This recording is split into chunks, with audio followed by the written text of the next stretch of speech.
Jeans வாங்கினா ரிவர்ஸில் தான் வாஷ் பண்ணோம். நீங்கள் ஃப்ரண்ட்டில் வாஷ் பண்ணிங்கன்னா, ஏன்னா ரிவர்ஸில் ஏன் வாஷ் பண்ணணும்னு சொல்கிறோன்னா, உங்கள் ஸ்கின் வந்து ரப்பிங் அகேன்ஸ்ட் ரிவர்ஸ் சைடு தான், அங்கே தான் ஸ்வெட்டே வருது. ஆனால் நீங்கள் வாஷ் பண்ணுறது front side. Logic is last. Please ஒரு 10 வாட்டி 15 வாட்டி போட்ட அப்புறம் தான் நீங்கள் வாஷ் பண்ணணும். ஆனால் ஒரு டெக்னிக் இருக்குது. நீங்கள் ஜீன்ஸ் போட்டுருக்கீங்க, ஃபுல் டே போட்டுருக்கீங்க, ராத்திரி போன உடனே ஜீன்ஸை வந்து ரிவர்ஸ் பண்ணிடுங்க, உல்ட்டா பண்ணிடுங்க. ரிவர்ஸ் பண்ணிட்டு அது வந்து வெளியே வந்து கீப் இட் ஃபார் ஏரிங். அடுத்த நாள் அந்த ஜீன்ஸ் போடாதீங்க, அடுத்த நாள் எடுத்துட்டு உள்ள போட்டுருங்க. Use some of the jeans ஒரு 10 வாட்டி போட்டதுக்கப்புறம் அதில் ஏதாவது ஸ்மெல் வந்ததுன்னா அது ரிவர்ஸில் போட்டு கொஞ்சம் சன்லைட்டில் போடுங்க. அது வந்து சன்லைட் இது டிஸ்இன்ஃபெக்டன்ட், அது க்ளீன் ஆகிடும். இல்லை ஏதாவது கரை பட்டிருக்கா, ஸ்பாட் க்ளீன் பண்ணுங்க. அது கரைனால don't clean the whole jeans. ஒரு 15 வாட்டி போட்ட அப்புறம் அந்த ரிவர்ஸில் போட்டு ஏர் பண்ண அப்புறம் if you're able to keep the jeans it last you long. Second, நீங்கள் வாஷ் பண்ண போது ரிவர்ஸில் தான் வாஷ் பண்ணோம். நீங்கள் ஃப்ரண்ட்டில் வாஷ் பண்ணிங்கன்னா, ஏன்னா ரிவர்ஸில் ஏன் வாஷ் பண்ணணும்னு சொல்கிறோன்னா, உங்கள் ஸ்கின் வந்து ரப்பிங் அகேன்ஸ்ட் ரிவர்ஸ் சைடு தான், அங்கே தான் ஸ்வெட்டே வருது. ஆனால் நீங்கள் வாஷ் பண்ணுறது front side. Logic is last. அடுத்தது, நீங்கள் என்னதான் மைல்டு டிட்டர்ஜென்ட் சொன்னாலும் அதில் வந்து கெமிக்கல்ஸ் உண்டு. கெமிக்கல்ஸ் போட்டிங்கன்னா அந்த கலரில் வந்து பஸ்ட் ஆகிடும். ரிவர்ஸில் போட்டிங்கன்னா first it removes the skin, dead skin. அடுத்தது it cleans the sweat. So it clean it very well. Plus அந்த கலர் வந்து அப்படியே இருக்கும்.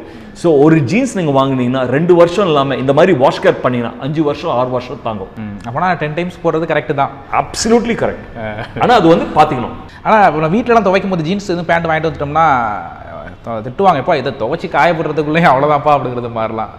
அதை என்ன காரணம்? அது எல்லா ஜீன்ஸுமே அப்படிங்கிற மாதிரி ஒரு பார்வை இருக்குல்ல, நம்ம அதில் என்ன வித்தியாசப்பட்டிருக்கோம்? அதுதான் நம்மளோட ரெஸ்பான்சிபிலிட்டி, அட்லீஸ்ட் மென்ஸோட ரெஸ்பான்சிபிலிட்டி. நாங்கள் தான் அதிகமாக ஜீன்ஸ் யூஸ் பண்ணுறோம், பேண்ட்ஸ் யூஸ் பண்ணோம். நீங்கள் ராத்திரி வந்த உடனே உங்கள் அம்மா அப்பா இல்லை உங்கள் மனைவி தங்கச்சி மேலே பாரம் போடாமல் நீங்கள் அது ரிவர்ஸ் பண்ணி வைங்க. நீங்கள் அது வந்து காய போடுங்க. Take responsibility. ஒரு 15 வாட்டி ஒரு வாட்டி வாஷ் பண்ணிங்கன்னா அது பாரமாக தெரியாது. தினம் போடுறதுனால தான் பிரச்சனை. அதுவரை நீங்கள் போடும்போது ரிவர்ஸ் பண்ணி போட்டிங்கன்னா அவங்க சந்தோஷமாக வாஷ் பண்ணுவாங்க. ஏன்னா மாதத்தில் ஒரு வாட்டி தான் வாஷிங்க்கு வரும். ஸோ அது பார்த்துக்கணும். தென் தேர் வெரி ஹாப்பி. தினம் போடுறதுனால தான் பிரச்சனை வருது. சார், அந்த நம்ம ட்ரெஸ்ஸுக்கும் அந்த ஃபிட்னஸுக்கும் வந்து தொடர்பு இருக்குது அப்படின்னு பார்க்குறேன். ஏன்னா வந்து இன்றைக்கி வந்து நம்ம ஒரு குண்டா ஃபேட்டாக இருக்கிறவங்க வந்து ஃபஸ்ட்டு உடம்ப குறைப்போம், எவ்வளோ பைசா கொடுத்து வாங்கி போட்டால் என்ன நமக்கு நல்லா இருக்க போகுதா அப்படிங்கிற மாதிரி அதுலேயே உங்களுக்கு வந்து மனசு அப்படிங்கிறது பின்னாடி போயிடுது இல்லை.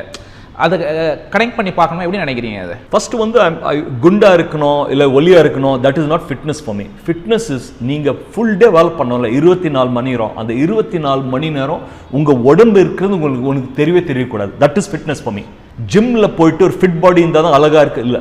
Are you able to work 24 hours without a body reminding you நான் இருக்கேன்னு? That is fitness for me. அடுத்தது, நீங்கள் வந்து ஃபிட்னஸில் ஏன் உங்கள் இந்த உடம்பு எப்படி டிசைன் பண்ணியிருக்காங்க தெரியுமா? கடவுள் எப்படி படிச்சிருக்காரு தெரியுமா?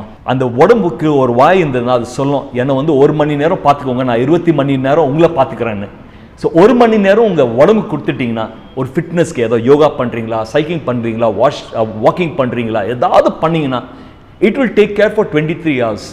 அடுத்தது, நீங்கள் வந்து இப்போ ஒன்றும் தெரியாது, 20 வயசில் ஒன்றுமே தெரியாது, 30 வயசில் ஒன்றுமே தெரியாது. ஆஸ் யூ கோ டு 40, 50, 60 அப்போ தான் உங்கள் பிரச்சனைலாம் தெரியும். அப்போ தான் உங்களுக்கு பிபி வரும், அப்போ தான் சுகர் பிரச்சனை வரும், அப்போ தான் ஹார்ட் பிரச்சனை வரும். அப்போ வரும்போது உங்களுக்கு ஞாபகம் வரும், நான் வந்து அங்கே இன்வெஸ்ட் பண்ணிருந்த டைம் ஆன் ஃபிட்னஸ் எனக்கு இந்த பிரச்சனைலாம் வந்திருக்காது. ஸோ நீங்கள் வந்து உங்கள் ஃபேமிலிக்கு நியூசன்ஸ் வேல்யூ இருக்கக்கூடாது. ஏன்னா உங்களுக்கு உடம்பு சரியில்லைன்னா உங்கள் அம்மா இல்லை மனைவி இல்லைன்னா தங்கச்சி யாராவது உங்களை பார்த்துக்கணும். அவங்களுக்கு வந்து தொலை பண்ணாமல் இருக்கணும்னா you need to take care of yourself for fitness.